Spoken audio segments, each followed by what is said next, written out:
খুশকি মোটা লেয়ার হয়ে মাথার স্কাল্পে পড়ে এবং তাদের প্রচুর চুল পড়ে যায়, হেয়ার ফল চলতে থাকে। একটি কমন সমস্যা সবার থাকে, সেটা হচ্ছে খুশকি। চুলে আমাদের মাথা স্কাল্পে এই খুশকির সমস্যা নিয়ে সবাই খুব জটিলতায় ভুগতে থাকে। এটি একটু লজ্জাস্কর ব্যাপার হয়ে যায় যখন আমরা ডার্ক কালারের কাপড় পরি, তখন শোল্ডারের উপরে যখন খুশকিটা আসে তখন একটু বেশি খারাপ লাগে।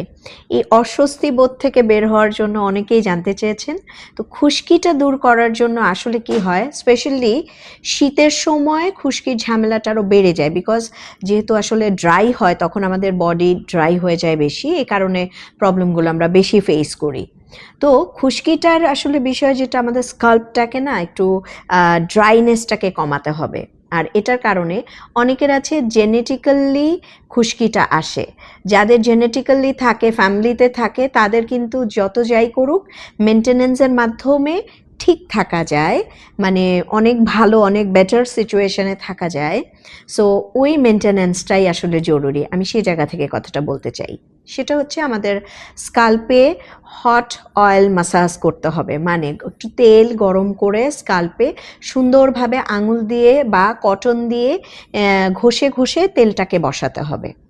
যখন আমরা এই তেলটি বসানোর পরে আমাদের স্কাল্পটা একদম ওই তেলটাতে আমাদের ওই ড্রাই সেলগুলো ভিজে যাবে এবং তারপরে সুন্দর করে মাসাজ করতে হবে। আর যদি সম্ভব হয় একটু স্টিম দিতে হবে মাথায়। এবং এই স্টিম আপনি বাড়িতে কিভাবে নেবেন, আপনি একটি টাওয়েল গরম পানিতে ভিজিয়ে তারপর আপনি আপনার মাথায় পেঁচিয়ে ফেলতে পারেন এবং পেঁচিয়ে ফেলার পরে এই টাওয়েলটি 10 মিনিট রেখে আপনি তারপরে খুব সুন্দর করে শ্যাম্পু করে কন্ডিশনিং করে ওয়াশ করে ফেলেন। এটি যদি আপনি একদিন পর পর করতে পারেন তাহলে আপনার আসলে শোল্ডারে একটি খুশকিও আর দেখা যাবে না। সো আপনি তখন কনফিডেন্ট থাকবেন যে না, আমাকে আর খুশকি দেখা যাচ্ছে না, আই ফিল গুড, আমার তো এই প্রবলেমটি চলে গেছে। এটা একটি ব্যাপার।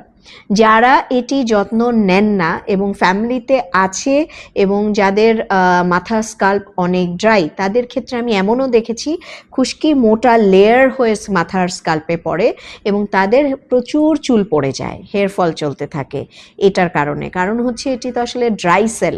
আপনার মাথা স্কাল্পের ড্রাই সেল যদি এরকমভাবে উঠতে থাকে তাহলে আপনার চুলের ক্ষতি হবে, এটাই স্বাভাবিক। সো আজ থেকে আমরা যদি নিয়মটি জানি এবং বুঝি, আমরা যেন যত্ন নেই।